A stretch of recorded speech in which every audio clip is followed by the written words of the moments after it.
Today I'm going to turn this into this. How to make your own sculpt-a-mold on model railroading with Bill Masters. Stay tuned.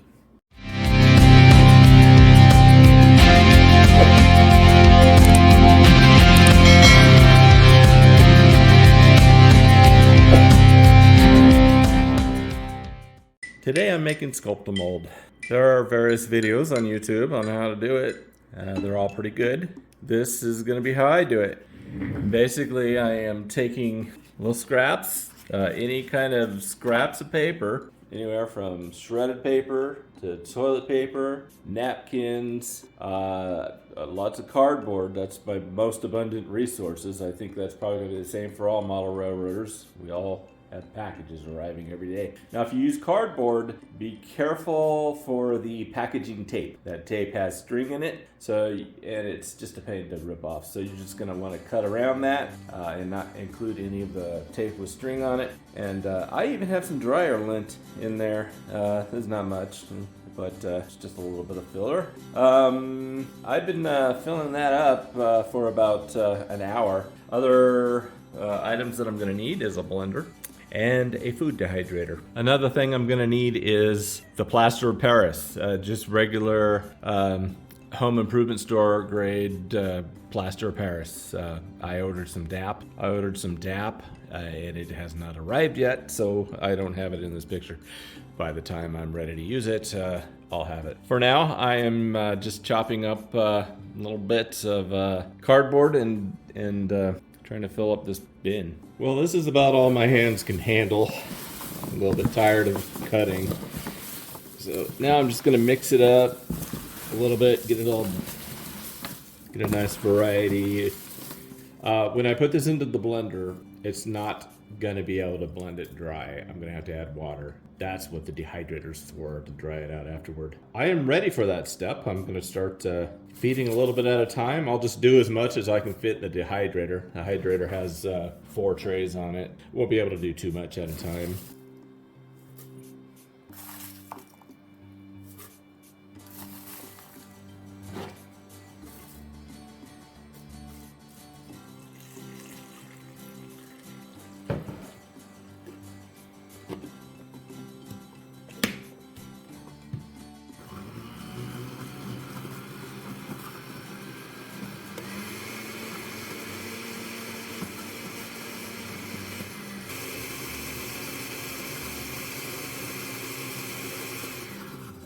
All right, I got that blended up.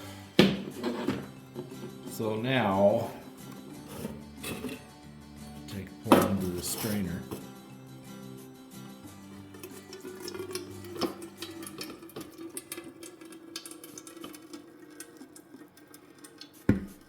Try to get all that water out.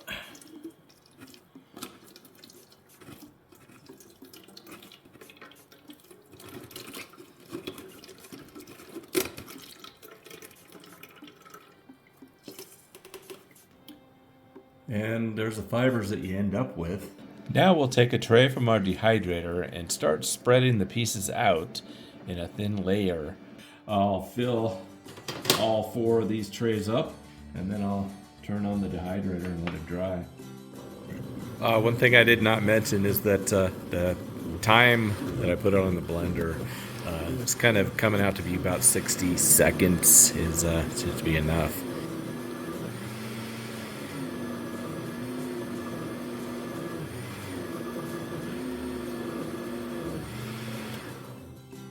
I've been at it for about 2 hours. I got 2 other trays over here on the dehydrator.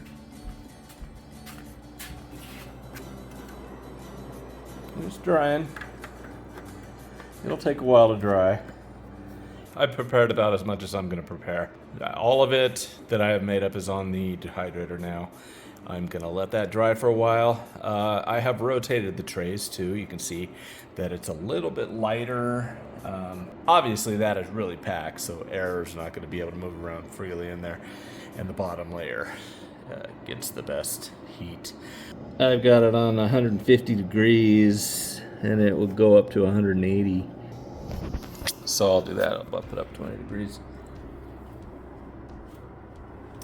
So I'm just gonna let that go, and when that's completely dry, it has to be completely dry before you mix in. It has to be completely dry before you mix in the plaster of Paris, because any moisture in there, that obviously we all know that's what activates the plaster. So it's got to be completely dry. So it's been blended and it's been put through the food dehydrator.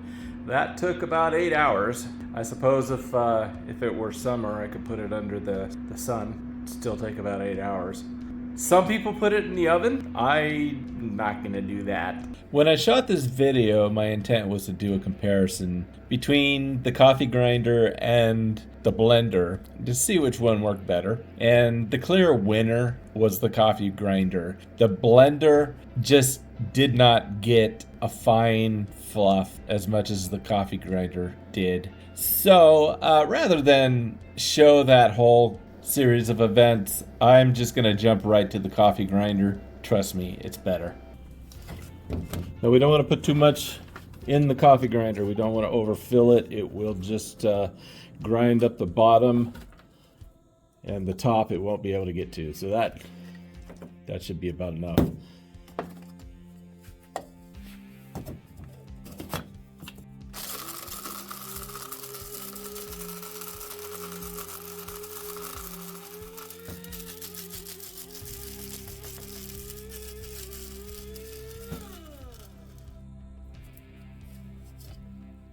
All right, look at that.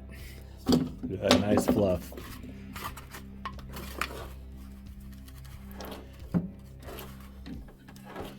So that's what we're looking for.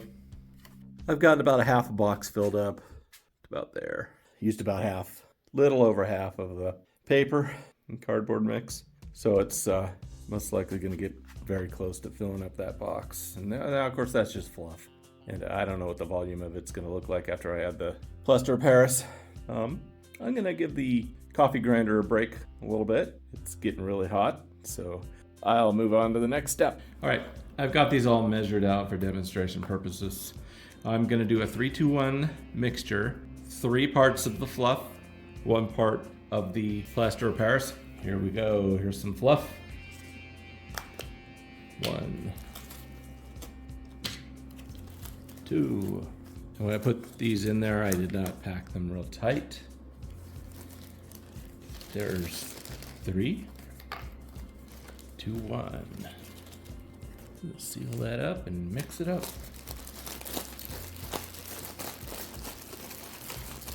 So I'm going to do another bag off camera just to give me enough to work with for demonstrations. Now let me just say one thing real quick on these measuring units. These cups that I'm using are 2 ounces, and I used 3 for the fluff and 1 for the plaster of Paris, so that's 6 ounces of fluff versus 2 ounces of plaster of Paris. That's to make 1 bag. In here, in this bowl, I've got 3 bags already, so this will be the 4th. Obviously, to make more faster, use larger measuring units. Use a cup, use a quart, whatever you do, just keep it 3 to 1, 3 parts fluff, 1 part plaster of Paris, and use a larger bag to mix it up. You should be good to go. All right, let's mix it up. And for mixing it up, you know what everybody says. You look for a cottage cheese consistency. Here we go.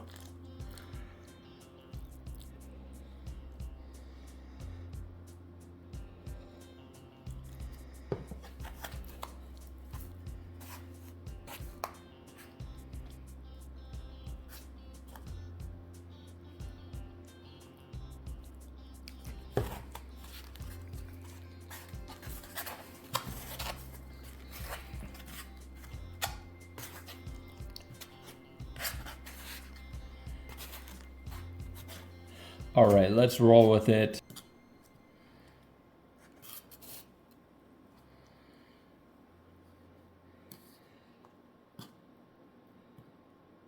It feels like sculpt-a-mold.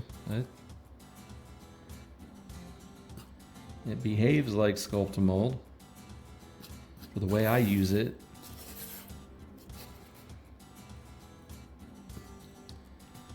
I don't tend to thin out my sculpt-a-mold. I don't smooth it out unless I'm doing a road bed.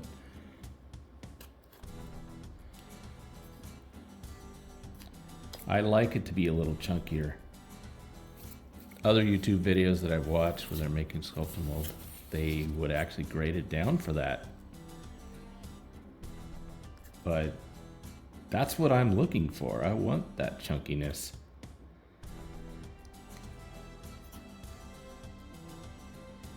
And I think most people that are making mountains in model railroading are looking for that.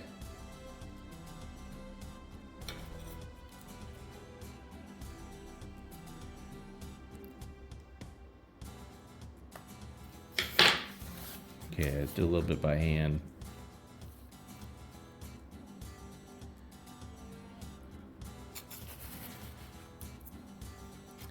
See if I can do this without blocking the camera.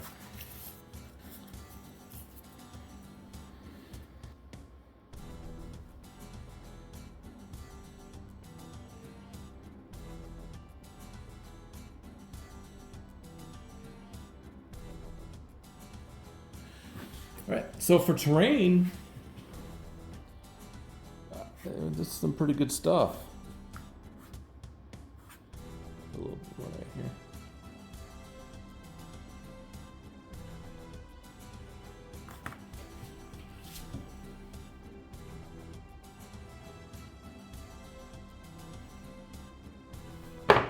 Let's do a paint test. This is a good test for me because when I paint my mountains, I tend to do it while the plaster is still wet. I use these watered down colors. I use brown as my base. I use gray to tone down the brown.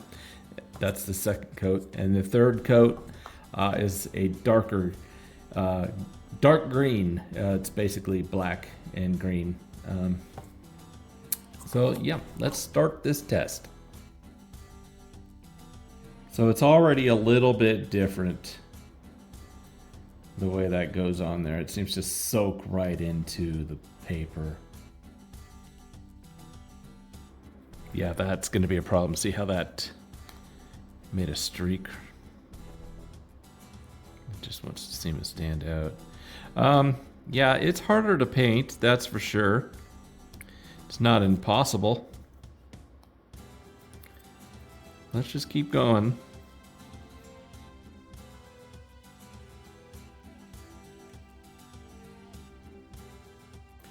Next coat, gray.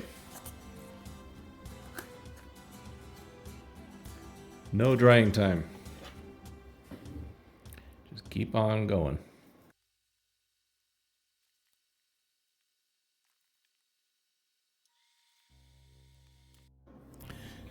Now the dark green.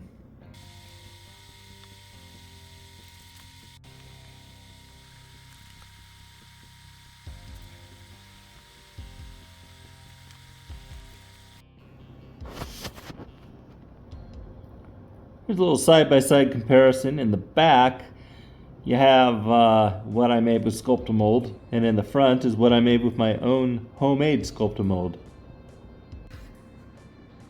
It is definitely a little bit different.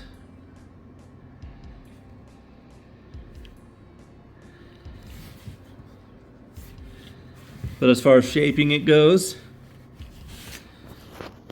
the texture is the same. But the way that it holds the paint is a little bit different. Now granted, this is not completely dry. It still has some drying to do. To give you a little bit of idea of how much this batch made, so I still have half of it to do to grind up. Then this is what is left. That is down to about right here. I made 2 bowls. When I started, my quantity was about right here. So you're probably going to get about 10 bowls of sculpt-a-mold out of it. Sometimes when I do a project, building a whole mountain, for example, I can use upwards of 50 to 60 bowls of that stuff. So, depending on the size of your project, it may or may not be feasible to make your own sculpt-a-mold. It just depends on how much time you want to spend preparing it. If to make 60 bowls, it would take me 2 days. This is how much I used out of the.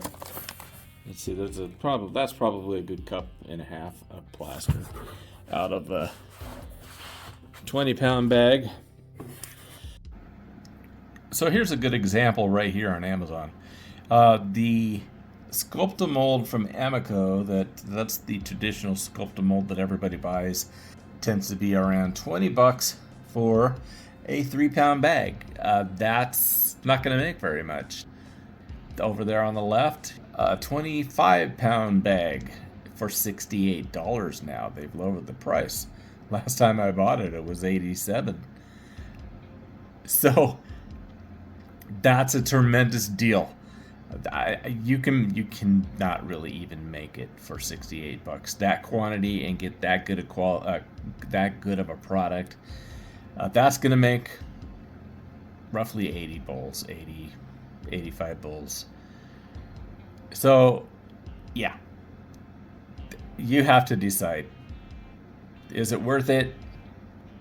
Right now, I'm thinking not. Right now, I'm thinking I'm gonna. Wow, this is $68. I'm gonna order some of that. Here's my final thought. If all you're doing is a really small project, and you've already got the plaster of Paris, go ahead and try to make it. You'll save a few bucks. If what you're doing is a large project, like say that mountain up there, buy it. It's not worth it. You can get it cheaper than you probably could if you made it, and you're gonna save a lot of time. Anyway, all right. So now you know how to make it. If you do decide to make it, enjoy.